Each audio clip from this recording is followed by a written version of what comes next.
Hello friends, welcome to Dr. Sai Physiology Academy, DOPA for short. This is the place where we make learning of physiology easy, exciting, and effective. Thank you for joining me. And if you're new to this channel, you're especially welcome. If you love the content that we share, kindly click the like button and also the subscribe button. And don't forget to turn on notifications so you don't get to miss any new content that we drop. All right, let's get started. So today we're going to be dealing with disorders of secretion, which is part of the physiology of gastrointestinal disorders. We're taking this thing systematically. 4 cardinal functions: motility, secretion, digestion, and absorption. So we've dealt with the disorders, some of the common disorders of motility that you need to know. We're not dealing with pathology here. That's a different field.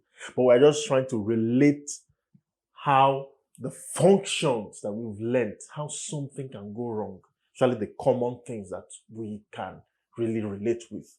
Okay, so under the disorders of secretion, very common is what we call peptic ulcer disease, although the lay people just call it ulcer. So what is peptic ulcer? For short, it's called PUD. Okay, so ulcer, first of all, what will mean by ulcer from the scientific point of view? Okay, so ulcer is, connective tissues. You have connective tissue that are that cover surfaces, which we call epithelium.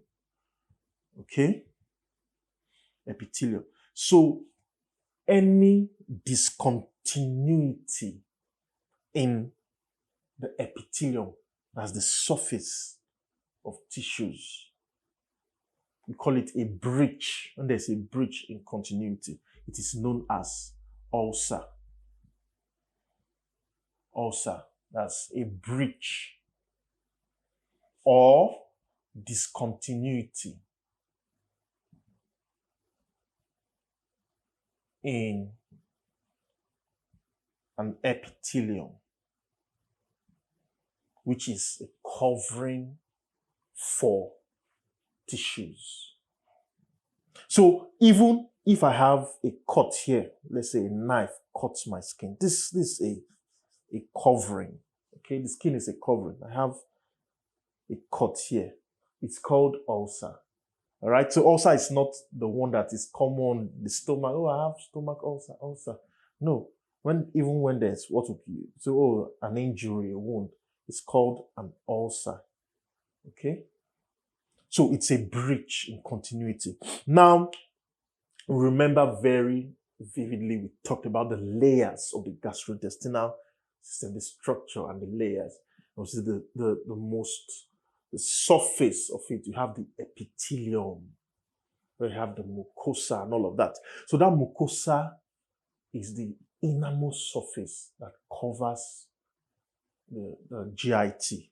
Okay, so there can be a discontinuity in that epithelium, in that mucosa. When there's a breach in that discontinuity, it is known as ulcer. And this peptic is talking about the location, which has to do with stomach and the duodenum, not just small intestine, duodenum. I will tell you why it is the duodenum. Not even every part of the duodenum. The upper part, upper duodenum, or you can call it first part of duodenum. Okay, just before the opening of the ampulla of Vata, where the pancreatic secretions they come from and the biliary secretions. There's an opening there, ampulla of Vata, which is regulated by the sphincter of Oddi. There's an opening. So it's before it. And this is why it happens like that. Now, we've defined ulcer. Now, what is the cause? How does ulcer, a breach nicotinic, which is just say a wound in either the stomach or the upper duodenum, the surface, the wound, how does it relate to secretion? This is how it relates to secretion. Remember very carefully that the stomach is amongst all the areas of the GIT, the different compartments, the stomach is the only place that acid is secreted in such high concentrated manner. And of course, the acid is there to kill microorganisms and also to activate pepsinogen, converted to pepsin, which is the protease or proteolytic enzyme of the stomach. So that's hydrochloric acid. And the hydrochloric acid, when it's secreted, the pH is 0.8. You know, pH is usually 0 to 14. Okay? So from less than 7 is acidic. So for something to be even less than 1, it's highly, highly acidic. Although when it's secreted and mixes with other secretions of the stomach, it gets to like 1.5 to 2 point something, 2.53. But it's at that level, it's still very highly acidic. An acid of this pH, if it touches any epithelial surface, like your skin, it will burn it. No acid. You've sometimes, maybe on TV or something, you've seen cases of maybe somebody mistakenly or deliberately pours acid on somebody and it destroys the body. So that's how dangerous and powerful a very strong acid can. And that's the kind of acid that's in the stomach. HCl, one of the strong acids, hydrochloric acid. So that hydrochloric acid, it's what corrodes, a corrosion. It's what wears off that surface. But the stomach, because nature has made it that the stomach should secrete acid, so the stomach has a natural defense against the corrosiveness of hydrochloric acid. And what are those defenses?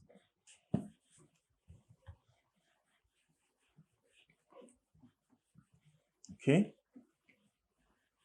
So those defenses, you have one is tight junction of the epithelial cells. You have a tight junction. Okay? Then number 2, you have mucus. A lot of mucus is secreted. Mucus secretion. So this tight junction prevents the acid, the breakage. It makes the epithelium very tough. Okay, just you can find out more about tight junctions. There are intercellular junctions. There are certain proteins they call cell adhesion molecules that help to form this tight junction. Okay, the mucus secretion, we all know that mucous neck cells and all of that, they secrete a lot of mucus, which we said is a very thick, slimy substance. So it helps to coat the surface. So it also forms a protective mechanism. So when acid is secreted, these two things especially, they prevent injury to the stomach. Other places don't have this kind of protection. So PUD, Peptic Ulcer Disease, which is of the stomach and upper duodenum, arises when there is a problem with this tight junction. Okay? Either there's a problem with this tight junction or there's a problem with mucus secretion. So when mucus secretion is decreased, it can predispose to, it makes the defense weak, and that strong acid can affect it and cause ulcer. When the tight junction also is lax, is breached, is weakened, it can also make the acid to have that corrosive effect. So now, what could cause this, could destroy this tight junction? One of them is a bacteria known as Helicobacter pylori. This is a bacteria, okay?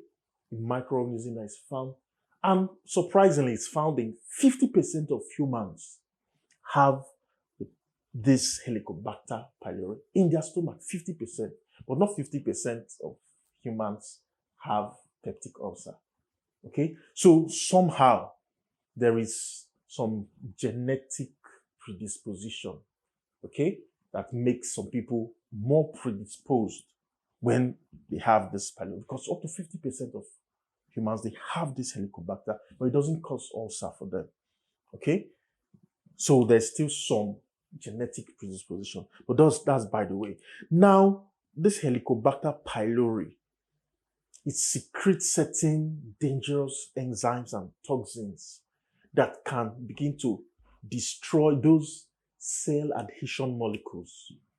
Cell adhesion molecules, CAM.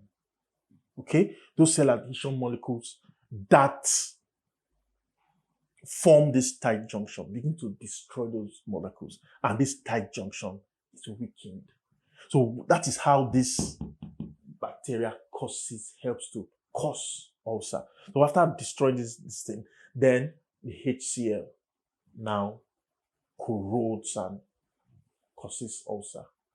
Okay, so that's how this one happens. And also mucus secretion, a very common cause that can reduce mucus secretion. There are some drugs known as NSAIDs. NSAIDs. It's an acronym. Okay? What does NSAID mean? It means non-steroidal anti-inflammatory drugs. Okay? So NSAID. NSAIDs. Call them NSAIDs. So most of these NSAIDs, they are actually pain relievers. We use them as pain relievers, anti-inflammatory, okay, to reduce inflammation. So what do? Part of how they reduce inflammation and stop pain and reduce pain, they usually call them analgesics. Take them to reduce pain. Okay, so they prevent the formation of prostaglandin. They prevent the formation of prostaglandins. You learn that more in pharmacology. And these prostaglandins are part of what makes up this mucus secretion. When mucus is being synthesized, prostaglandin is one of the things that the body uses to make this mucus. So this is how these drugs, they hamper mucus secretion, which is that thing that coats the surface, the epithelium, the mucosa of the stomach and the upper duodenum. Okay, so example of those drugs, I'm sure you might have heard of some of them. Have you heard of aspirin? Okay, then there's one we call ibuprofen. Might have heard of ibuprofen. Another common one too is diclofenac. Okay, so these are common drugs people take for pain. You have pain here and there, take ibuprofen, diclofenac, aspirin, and so on. So for people who are predisposed to ulcer, if they take this drug too much, it can cause ulcer. Okay, by preventing mucus secretion, which is a defense. So that acid now comes and now has an overpowering effect. So another thing, we've talked about this Helicobacter. Another thing could also be excess secretion. No, number 3 here, or 4. This is 3, 4. So excess secretion of HCl. Okay, excess secretion of hydrochloric acid, which most times is usually maybe from a tumor. Okay, there's a disease called Zollinger-Ellison. Zollinger-Ellison syndrome. So this syndrome is, there's a pancreatic tumor that secretes gastrin in excess, very high quantity of gastrin is a GIT hormone that stimulates acid secretion. So it releases a lot of gastrin and now stimulates a lot of acid secretion. So there's now an imbalance.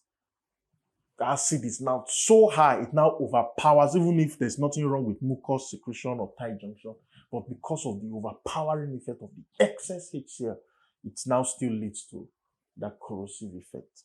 So this is a syndrome you need to put at the back of my Zollinger-Ellison syndrome. So these are the things that can cause peptic ulceration. So what are the common symptoms? Very common. The pain, chest pain, okay? Usually burning sensation. Symptoms.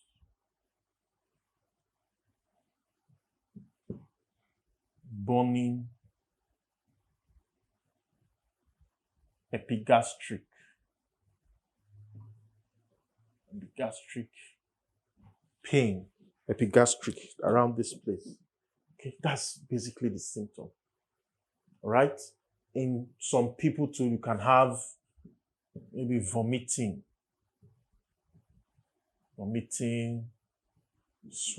excessive sweating, and so on. But this is mainly what is very predominant: pain and burning pain, epigastric pain. Okay, so these are the symptoms of peptic ulcer disease. So now, how do you treat it? So you treat based on these causes. So first of all, that means you need to use an antibacterial, okay, an antibiotic to deal with this bacteria here. All right. So treatment.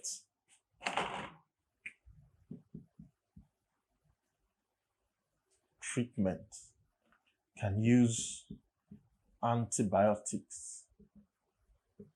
And common antibiotic you can use erythromycin. Erythromycin is one of the common antibiotics you can use, though there's a broader combination therapy that is beyond the scope of this lecture. Okay, combination therapy of triple regimen that you use, combine different antibiotics. But the erythromycin is one of the common ones you use. Then that one takes care of this. Then the mucus secretion. You can, if the person is taking, out of ignorance, taking so much of NSAID, you stop. It's part of the management. You counsel the person that this can cause. So you advise the person to use other pain relievers like paracetamol. Paracetamol is not an NSAID. It doesn't cause ulcer and so on. So that's part of it. Avoid use of NSAIDs. Okay? Then also there's something they call sucralfate, which is a substance that can take into coat the ulcer site. See, it's a coating substance, sucralfate, used to coat that ulcer site. Okay, there's another one that I forgot to mention, which will take care of the acid secretion. Okay, that's excess acid secretion, which can neutralize the acid. One of them is something that can neutralize the acid. Okay, antacids. Okay, antacids. Then another thing, acid, when you look at the secretion of acid, histamine is one of the things that stimulates the parietal cells to secrete acids. Histamine. So something that blocks histamine receptors, known as H2 receptor blockers. Okay, so B kind of drug is H2 receptor blockers. A good example is cimetidine and ranitidine. Okay? Remember, we mentioned this when we're talking about gastroesophageal reflux disease when it gets to it. Okay? So you can use that. Then another one you can use is a drug called omeprazole. Okay? That one is called proton pump inhibitor. C. Proton pump inhibitor.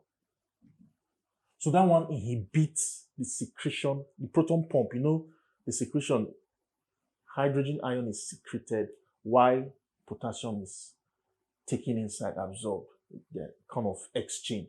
So that is a true ATP. So it's a proton pump.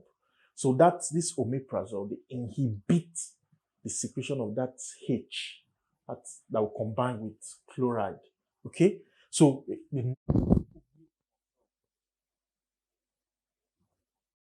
so these are the medical treatment. Then surgical treatment is vagotomy. Okay, and maybe partial gastrectomy, cut some part of the stomach away. The vagotomy, acetylcholine, the vagus nerve secretes acetylcholine, which is part of what stimulates acid secretion. So when they cut some of that supply of the vagus nerve to the stomach, the branch that supplies the stomach, it reduces the acid secretion. Okay? So just keep that about the surgical treatment, vagotomy. So these are some of the things you need to know about PUD. Very straightforward. Acid and the defense combination, there has to be a balance. When there's reduction in the defense or increase in the acid, then there's a problem. All right? So I've written a book on gastrointestinal physiology broken down for you. So you can find some of all these things there in more detail. And also other books in physiology, about 7 of them as at the time of this shooting. So you can check the description, but you see the links to all these books, so you can download the soft copy for further reading and get more details about this stuff. Also in the description box is a link to our website where you can get to know more of what we do to make the learning of physiology easy, exciting, and effective. So see you in the next video.